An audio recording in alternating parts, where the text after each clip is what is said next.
윤석열 대통령이 지금 여름 휴가를 이거 물어봐야 되겠네요. 여름 휴가를 지금 보내고 계신 건가요? 아니면 복귀를 하신 건가요? 누구는 또 복귀했다는 얘기도 있어서 조금 후에 오늘 참여해 주신 두 분께 여쭤보도록 하겠습니다. 제가 지금 방금 들어와서 휴가 중에 전국 구상을 하셨다는데 많은 시간을 할애하셨다는데 어떤 시간을 할애하셨을지 어떤 것을 구상하셨을지 예측도 좀 해보도록 하겠습니다. 이달 말쯤에 직접 기자들을 만나서 국정 운영이라든가 각종 현안 입장을 밝히겠다고 하니까 잠시 후 시사톡 시시각각에서 김윤 국민의힘 서구을 당협위원장 그리고 최영선 민주당 싱크탱크 민주연구원 부원장 두 분과 함께 얘기 나누겠습니다. 자, 그리고 우리 사회 이슈를 법률 전문가의 눈으로 바라보는 시간 2부 문변의 시선. 티몬 위메프 사태 지금 일어나서 다들 당황하시고 있을 것 같은데 구조적 원인이라든가 또 대표의 법적 책임에 대해서 잠시 후에 문호세 변호사와 함께 얘기 나누겠습니다.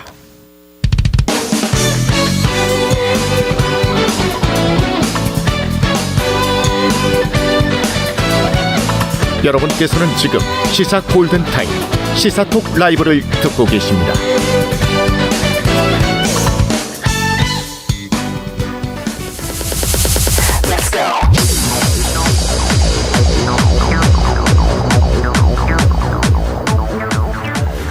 네, 시사톡 라이브 듣고 계시는 시각 지금 6시 13분 지나고 있습니다. 시사톡 시시각각 김윤 국민의힘 서구을 당협위원장 그리고 최영선 더불어민주당의 싱크탱크 민주연구원 부원장 두 분 모셨습니다. 안녕하십니까? 안녕하세요. 예, 반갑습니다. 두 분 휴가 다녀오셨습니까? 저는 조용한 휴가 보내고 있습니다. 맛있는 거 먹고.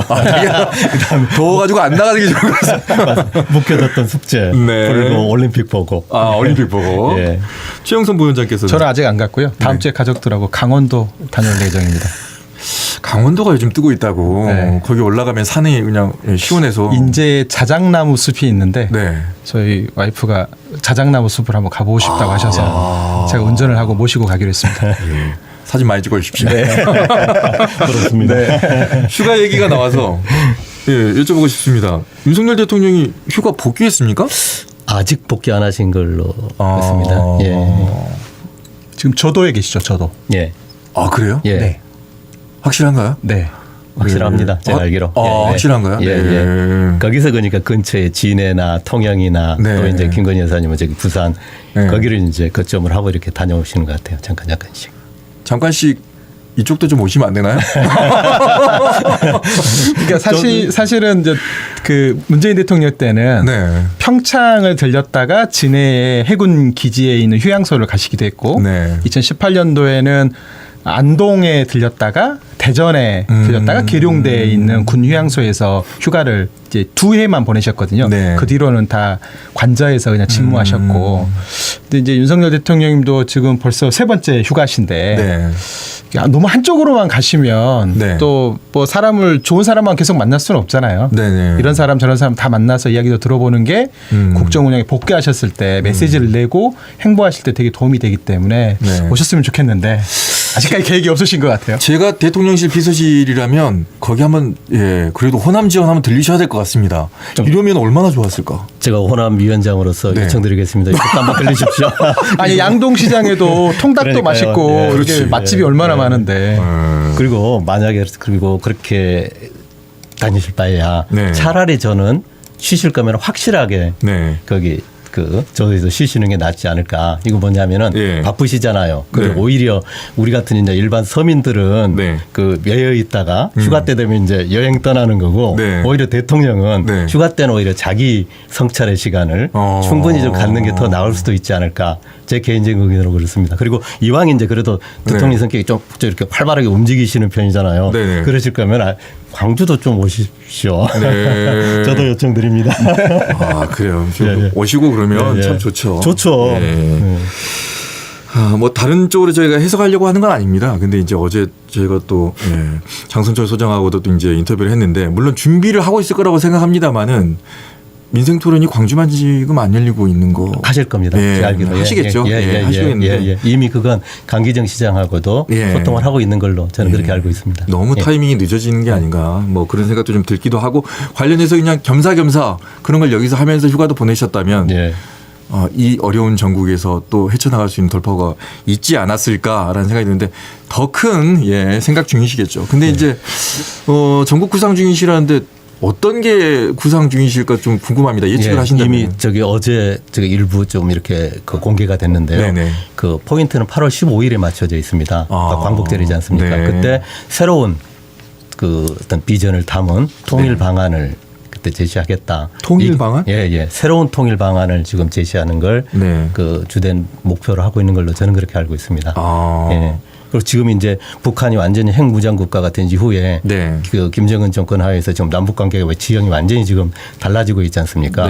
북한의 인권 상황은 더 나빠지고 있고 그래서 이런 부분들을 좀 총체적으로 반영한 뭔가의 좀 그 새로운 통일 방안을 그 제시하겠다. 저는 이게 좀 핵심인 걸로 저는 그렇게 알고 있습니다. 그게 핵심이면은 안 되는 거 아닙니까? 지금 민생이라든가 경제가 더 어려운 거 아닙니까? 그건 이제 당연히 그걸 기본으로 포함해서 예를 들면 제 얘기는 뭐냐면 새로운 메시지를 얘기하는 겁니다. 새로운 메시지. 그러니까 이게 예열 동작이 좀 있어야 되는데 너무 갑자기 갑툭튀 나오면 보는 사람도 당황스럽고 그게 다 와닿지가 않잖아요. 그러니까 지금 여야정이 뭔가 새로운 기존의 지난 2년보다는 좀 더 나은 방향으로 가겠다라는 이런 메시지도 화합의 메시지도 있고 협치의 메시지도 나오고 그리고 좀 더 대승적으로 남북 간의 한반도의 평화와 뭐 번영의 어떤 메시지들이 이렇게 이제 연이어서 좀 나오면 좋은데 그런 우리 국민들이 지금 듣고 싶어하는 내용들은 빠지고 하고 싶은 얘기만 던지게 되면 그건 받아들일 준비가 안 돼 있는 북한이나 또 우리 남한 내에서의 우리 대한민국 내에서의 국민들의 어떤 정서나 이것도 좀 반영하는 노력들이 먼저 좀 있으면 좋겠다는 생각이 드는데 좀 아쉬운 대목이 있고요. 원래 휴가라는 것은 원래 그냥 노는 게 아니라 어느 책을 읽었는지 대통령이 그동안에 그런 게 있었죠. 좀. 그렇죠. 대통령이 어느 책을 읽었느냐가 결국 대통령이 뭔가 메시지를 던지는 거라고 생각하기 때문에 그걸 통해서도 간접적으로 느낄 수 있는데 지금 오뎅 드시고 계속 그 전통시장에서 반복적으로 하시던 행보만 계속 반복되고 있기 때문에 민생을 살린다잖아요. 민생 그러니까 경제. 오뎅 드시는 거는 뭐 여러 번 드셨거든요. 명란 오뎅이든 뭐 부산 삼진 어묵이든 뭐 뭐든 간에 여러 번 드셨기 때문에 그런 것보다는 뭔가 지금 이 국면에서 사실은 뭐 블랙 먼데이라고 해서 주가가 이렇게 뭐 200조 이상이 증발돼 버리는 이런 상황도 벌어지고 국민들이 좀 답답해하는 측면들이 좀 있는 것들을 어떻게 하면 극복할 것인가를 놓고 좀 희망적인 메시지를 던져주시면 좋은데 늘 봐왔던 장면만 나온 것을 보니까 뭐 대통령이 뭐 이런 걸 다 기획하지는 않으셨겠지만 그 참모들이 좀 게으른 게 아닌가 좀 이런 생각도 좀 들고 아까 사회자께서 말씀하신 것처럼 늘 가던 시장 그 3번, 4번 간 시장을 또 가면 뭐합니까? 좀 안 가본 양동시장도 좀 와보고 말바우 시장도 좀 와보고 그러면서 새로운 화합의 메시지를 좀 낼 수도 있었을 것인데 그런 부분들이 좀 아쉽습니다. 예, 제가 충분히 공감을 할 만한 그런 내용이고요. 그래서 이제 제가 좀 새로운 메시지가 통일적에 맞춰져 있다는 한 부분만 얘기한 거고 당연히 지금 민생이 당면한 최대 현안입니다. 그래서 다행히 지금 그 한동훈 그 대표 체제가 수립되면서 그리고 이제 그 모두가 다 예상하듯이 8월 18일이면 이재명 대표가 다시 당대표 될 확률이 높은 거 아닙니까? 이제는 더 이상 극한적인 대치 상태는 민생에 도움이 안 된다. 그리고 국민들도 굉장히 좀 필요한 상태 아닙니까? 그래서 서로 간에 좀 이제 토론과 그 합리적인 어떤 그 대안을 제시하면서 그 정상적인 정치로 돌아가는 그런 어떤 모멘텀은 어느 정도 확보돼 있고 정상적이라고 말씀하시면 그 전에 비정상적이었다는 얘기인가요? 저는 그 비정상적인 극단적인 정치였다고 봅니다. 그러니까 왜냐하면 한쪽에 윤석열 대통령 마음대로도 안 되는 거고 또 마찬가지로 좀 국회의 다수를 장악했다고 해가지고 이재명 독재도 안 되는 거거든요. 그러니까 어떤 문제도 해결을 못하고 교착 상태에서 이제는 국민들이 더 이상 이제 이 교착 상태를 내버려 둘 수 없다. 그 국면으로 지금 바뀌고 있는 거고 거기에 지금 이제 호응하는 모두가 좀 맞춰지고 있다. 그래서 저는 그래서 이른바 이제 그 대통령이 할 일 그리고 그 국회가 정상적으로 돌아가면서 여야가 협치하는 거 요 모두가 저는 좀 이제는 조금 그 원활하게 돌아가기를 기대하고 그 모멘텀은 지금 조금씩 다행히 생겨나가고 있다. 그렇게 보여집니다. 사실 민주주의라는 게 데모크라시라는 게 상대방을 존중하고 그 사람의 발언도 존중하고 입틀막 하지 않고 발언도 하게끔 만들어주고 아픈 소리도 듣고 그 과정에서 다름을 확인하고 같음을 찾아가는 과정. 이게 사실 민주주의잖아요. 근데 지금 비토그라시예요. 제 말 안 돼. 쟤는 안 돼. 그리고 쟤는 다 말 못하게 거부. 다 거부하면서 양극단으로 지금 치닫고 있는데 대통령이 사실은 이 국정 운영의 키맨이잖아요. 조타수고 선장이고 그렇기 때문에 대통령실이 이 문제와 관련돼서 전향적인 방향을 제시하고 손을 내밀게 되면 저는 새롭게 꾸려지는 민주당의 2기 이제 지도부에서도 충분히 그 부분에 호응할 거라고 생각하고요. 이재명 대표가 엊그제 방송 토론회에서 지금 당장 만나고 싶은 사람이 누구라는 질문에 윤석열 대통령 만나고 싶다. 우리 환영합니다. 그리고 그 여야정 협의체도 윤석열 대통령이 제안했던 거고 그걸 지금 박찬대 대표 권한 직무대행 원내대표가 다시 제안했잖아요. 근데 그게 지금 맞냐 틀리냐를 갖고 좀 싸울 문제는 아닌 것 같고 역시 제안을 물밑에서가 아니라 공식적으로 제안했다고 한다면 그걸 좀 진지하게 이걸 실현 가능한 방법으로 만들기 위한 노력. 이게 이제 정치인들이 지금부터 해야 되는 거라고 생각하고 이 점에서 윤석열 대통령이 좀 더 공간을 열 수 있는 메시지들을 좀 던져주셨으면 좋겠다. 그리고 용산 대통령실로 복귀하시기 전에 가는 길에 호남고속도로 들렸다가 찍고 여기서 좀 가시면 좀 좋겠다. 이 방송을 좀 들으신 분들이 좀 전달 좀 해줬으면 좋겠습니다. 좋은 말씀이고요. 그래서 유튜브로 들어오세요, 여러분. 예, 광주 MBC 보라로 들어오시면 시사톡 라이브 있습니다. 여러분 거기에 댓글도 좀 남겨주시면서 궁금한 거라든가 또 이런 거 좀 얘기해 주십시오. 이런 것도 좀 남겨주시기 바라겠습니다. 그래서 매우 높은 확률로 일단 이재명 대표가 되고 난 이후에 제가 볼 때는 빠른 속도로 그 영수회담이 이렇게 추진될 가능성이 높다. 그리고 아무리 늦어도 저는 추석 전에는 그렇게 좀 윤 대통령하고 한동훈 대표하고 이재명 대표가 진지하게 이렇게 그 만나는 그런 어떤 충분한 자리가 마련될 거다. 그리고 지금 워낙에 지금 그 시급히 해결할 과제들이 많지 않습니까? 직접적으로는 지금 이번에 어마어마한 폭염 때문에 그 취약계층들 지금 그 전기료 문제가 당면한 문제지 않습니까?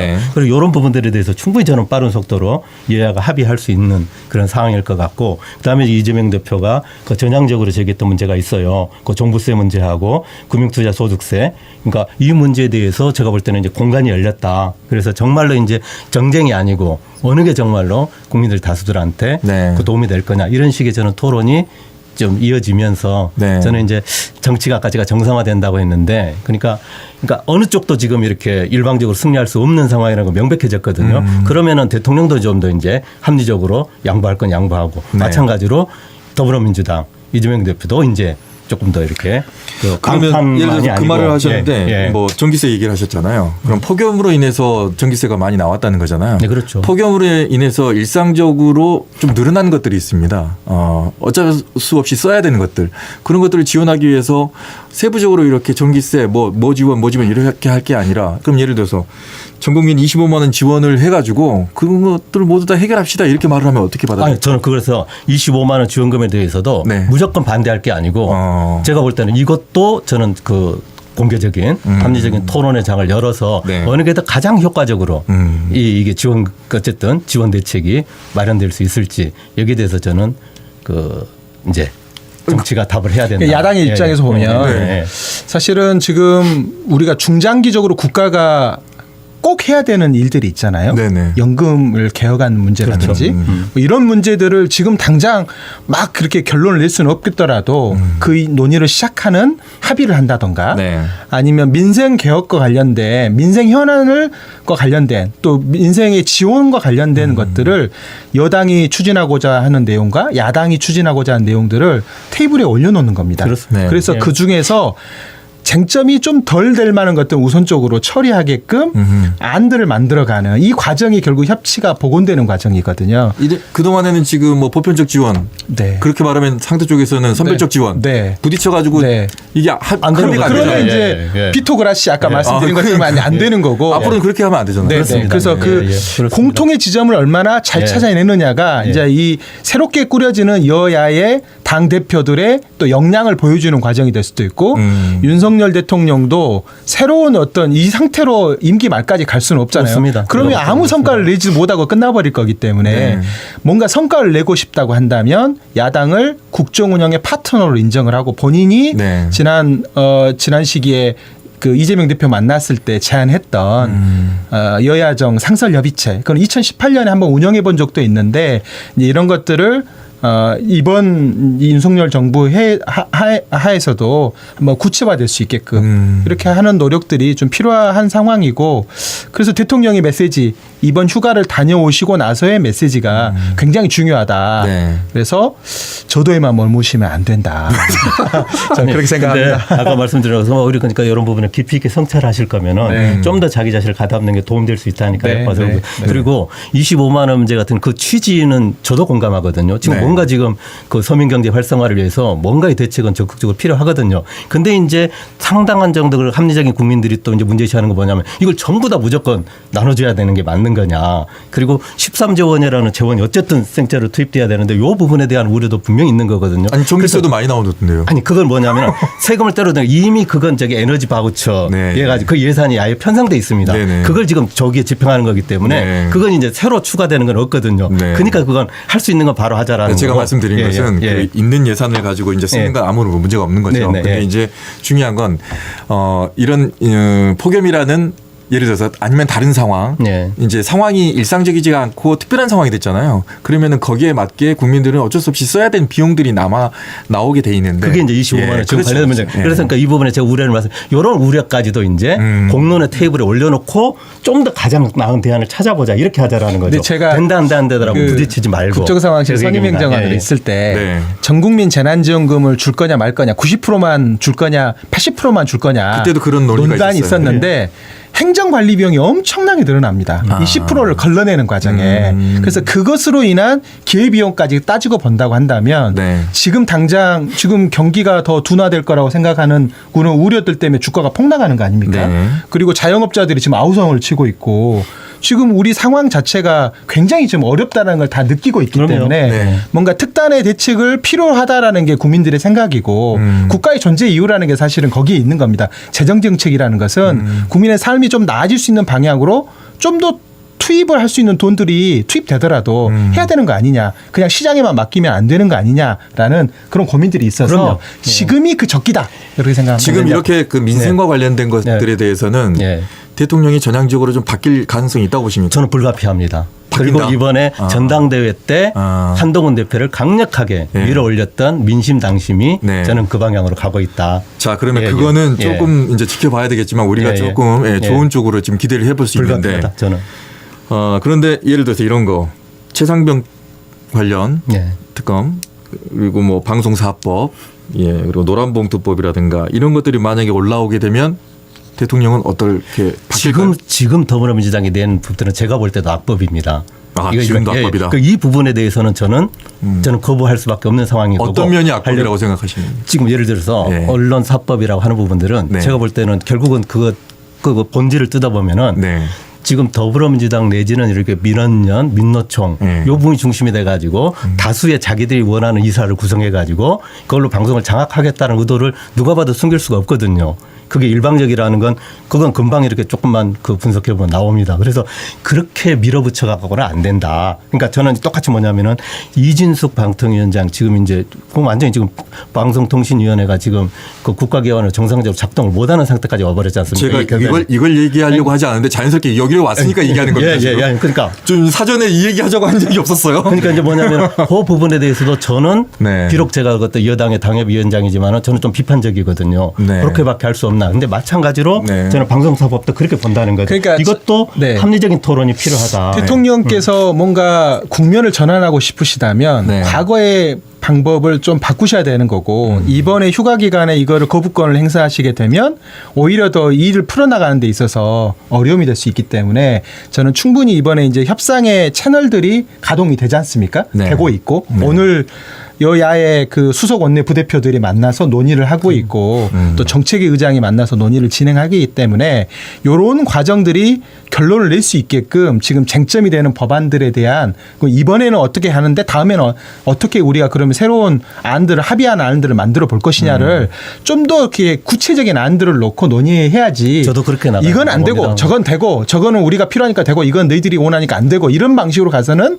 아무것도 결론을 낼 수가 없다. 그래서 이번에 대통령이 휴가 기간에 거부권을 행사하는 버튼을 누르지 않았으면 좋겠다. 안 눌렀잖아요. 그런 생각 아직 이제 시간이 좀 남아야 되는데. 지금 방금 얘기했을 때 최상병 특검이라든가 방송사법이라든가 노란봉투법은 받지 않을 것 같다. 지금 상황에서는 받기 예. 어렵단 말이죠. 그러면은 새로 바뀌어야지. 최 부원장님께서는 받을 거라고 생각하십니까? 뭐 이제 최상병 관련돼서는 이제 특검법을 이제 추가로 지금 다시 민주당 안을 내려고 네네. 하는 거지 않습니까? 이건 네. 이제 새로운 트랙으로 가는 거고 네. 지금 이제 노란봉투법이라든지 방송사법이라든지 이런 문제가 좀 남아 있는데 네. 이 문제와 관련돼서도 여당이 그러면 그냥 무조건 반대만 할 게 아니라 그러면 여당이 생각하는 방송사법 이거는 여야가 정권이 바뀌더라도 네. 다시 또 도돌이표 될 수는 없기 때문에 네. 이번 기회에 이걸 가름을 하자. 네. 그래서 그런 과정에서 대안을 내주시게끔 좀 당부드리고 싶고 촉구하고 싶고 네. 그냥 막연하게 반대만 하지 않았으면 좋겠다. 저는 그런 생각입니다. 김윤 네. 국민의힘 서울 당협위원장께서는 예. 그 방송사법이 악법인 이유는 예. 방송을 장악하기 위한 거다라고 말을 하는데 그 거기에 의도가 대해서 너무 명백한 거죠. 거기에 대해서 제가 어떻게 보는 건 아니지만. 저는 그것은 아니, 실제로 저는 그렇잖아요. 저는 동의할 수는 없고 네. 다만 지금처럼 방문진을 통해서 이게 KBS나 MBC나 EBS를 장악하는 이 구조가 오랜 기간 동안 문제를 많이 야기해 왔기 때문에 이걸 좀 늘리고 그 대상이 누굴지는 사실은 김윤 위원장이 말씀하신 것처럼 그렇게 특정화되지 않았는데 아니요, 그 너무 본질이 그거에 대한 일단 듣고 나서 예, 예. 그거에 대해서 너무 과도하게 예. 지금 그 오해하고 계시는 측면이 좀 있는 것 같아요. 네. 그래서 그것들을 충분히 그런 우려들 담을 수 있는 수정안도 낼 수 있고 대안도 낼 수 있기 때문에 네. 저는 지금과 같은 방식으로는 이 싸움을 멈출 수가 없다. 그래서 네. 어쨌든 방송사법을 손을 봐야 되고 손을 보는 과정에 좀 더 다양한 이해관계자들이 들어와서 이 방송을 권력으로부터 독립시키는 과정으로 법을 바꿔야 한다는 점에서는 저는 충분히 많은 국민들이 동의하고 있다고 생각하고 저도 그렇게 생각합니다. 네, 한준호 의원이 지금 발의하고 있는 것에 대해서는 그 이 숫자를 늘리잖아요. 그 안에서 여러 계층의 각계각층의 사람들과 함께 하자는 겁니다. 근데 그렇게 김윤- 포장돼 있지만은 포장이 돼 있다. 현실적인 맥락을 저는 알잖아요. 그것이 어떤 실제로 함축하고 있는 그게 네. 사실상 그 민원연이나 민노총 요 카테고리를 벗어나기가 네. 구조적으로 어렵다. 대한민국이 저는 그 실제적인 이제 현실을 저는 제가 이런 부분에서 들여다보고 하는 말씀입니다. 이런 부분에서 포장이 중요한 게 아니고 법안을 예. 놓고 공청회나 이런 것들을 굉장히 꼼꼼하게 여러 번 진행해서 저는 충분히 그런 우려들을 당연히 해야 되는 거 아닙니까? 그거? 네. 그걸 담아낼 수 있다고 생각하고 여당에서 의지만 있다고 한다면 네. 충분히 그 부분에 대해서는 네. 합의안들을 만들어가는 과정이 필요하다. 네. 그렇게 될 수도 있다고 생각하는데 지금 방송사법은 아까 말씀하신 것처럼 민주노총이 장악하기 위한 과정이다. 그럼 지금 이 과정 방문진을 통해 가지고 방통위가 다 모든 걸 장악하는 과정은 이거는 그러면 합리적인 거냐? 아니 그러니까 말씀드린 아니 그러면 이건 물어보고 싶네요. 그러니까 그게 그럼 강대강으로 대치돼서 이거는 지금 물어보고 문제죠. 싶습니다. 예. 예. 방문진 이사를 초고속으로 결정내는 것은 어떻게 보죠? 불가피했단 말이에요. 그러니까 제가 볼 때 그것도 바람직하지 않죠. 불가피했다. 왜냐하면 이쪽에서 밀어붙여가지고 그걸 어떻게 다른 목표가 아니고 네. 무조건 그냥 답정너처럼 정해놓고 저건 안 된다고 하는 그게 어디 있습니까? 아니, 그래서 제가 그래서 합리적이지 않잖아요. 그러니까 그래서 이쪽도 불합리한 것에 불합리로 대응한 거. 이 상태는 저도 그래서 제 벗어나야 말씀은 된다. 뭐였냐면 예, 예. 말씀은 뭐냐면 이 방식으로는 안 되기 때문에 네. 여야가 바뀌더라도 또 똑같은 문제가 발생할 수 있는 여지가 많으니까 네. 이 방식은 이제 바꾸자 이제. 자, 제가 지금 큰 맥락이죠. 그 전에는 네. 이제 보편적인 지원금을 줄 것이냐, 선별적으로 갈 것이냐, 여기에서 또 부딪히게 될 것이고, 예를 들었던 것이고, 또 하나 이제 다 이제 거부권을 행사할 만한 것들을 예를 들었더니 방송사법이 얘기 나왔고, 예를 이 들어서요. 방송사법도 곧 이제 또 쟁점이 될 겁니다. 네. 근데 여기서 지금 우리가 지금 생각해야 될 관건은 이거를 왜 지금 도마 위에 올리고 있느냐, 문제점이 있기 때문에 올리는 거잖아요. 그 문제점을 어떻게 개선해 갈 것이냐. 만약에 지금 김인 위원장께서 생각하시는 것처럼 그런 우려가 있으면 공청회나 아니면 많은 사람들과의 토론을 통해서 그 부분에 대한 우려점이 있는데 어떻게 개선할 것이냐 이렇게 생각하면 될 것 같고, 또 숫자만 늘리는 거하고 뭐 별반 다름이 없지 않느냐 이렇게 말을 하면 그러면 숫자를 늘릴 것인가 줄일 것인가, 추천을 누가 할 것인가에 대해서 서로가 좀 토론을 해야 되지 않냐. 근데 그거를 해서 올리면 또 정치적인 프레임으로 거부를 해버리면 또 이렇게 돌아가게 되니까. 그래서 이제 쳇바퀴 그 돌듯이. 과정이 이제 마무리하겠습니다. 예, 예. 그 절차조차도 진행이 안 됐던 예. 거죠. 예. 그러니까 여야가 각자의 안들을 좀 고민해야 이게 진짜 중요한 문제이기 때문에 네. 뭐 민주당 정부일 때는 안 중요했다가 윤석열 정부가 들어오면 중요한 게 아니고 그렇죠. 늘 중요해왔다고 해왔는데 네. 그 부족했던 부분들을 이제부터는 성과를 내는 방식으로 결론을 냈으면 좋겠다는 생각입니다. 네. 저는 대한 마무리. 정치가 정상화됐으면 좋겠다. 그래서 제발 네. 국민 중심으로 네. 민생 중심으로 이런 식의 극단적인 예. 진영 대결을 이제 끝내고 예. 합리적인 그 토론에 의해서 예. 민심의 다수가 원하는 방향으로 정치가 바뀌자. 지금이 바로 그때다. 네, 제발 좀 그랬으면 좋겠습니다. 예. 아, 이 시간을 제가 처음 지내는데 시간이 짧네요, 이게. 지금 절반도 못 쳤어요. 다음 시간 혹시 또 기회가 되면 한번 뵙도록 하겠습니다. 두 분 함께했습니다. 최영선 더불어민주당 싱크탱크 민주연구원 부원장 함께했고요. 김의원 국민의힘 서울 당협위원장과 함께했습니다. 고맙습니다. 감사합니다. 고맙습니다. 언제 어디서나 내 손 안의 뉴스. 광주 MBC 뉴스 유튜브 구독으로 함께하세요.